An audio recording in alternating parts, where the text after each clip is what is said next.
500 টাকা দিলে হয় না, বুঝে শুনে দাও, একটা বিয়ে উপলক্ষে আইছি। এই যে কত সুন্দর গেট ডেকোরেশন বাবা।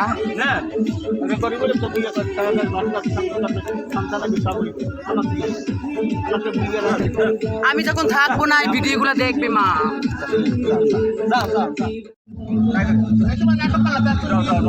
হ্যাঁ 2000 টাকা দিলে হয়, আর আনগো বেড়াকবো 2000 টাকা দিলে হয়, বেশি করে দেবে না, খুশি করে দিয়ে।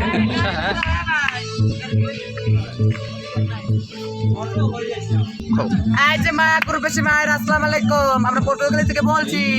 নিশি নায়কে নাতি চালা মালা ইসলা এই বিয়েটা জোড়া পাতিয়ে দিচ্ছি বাবা।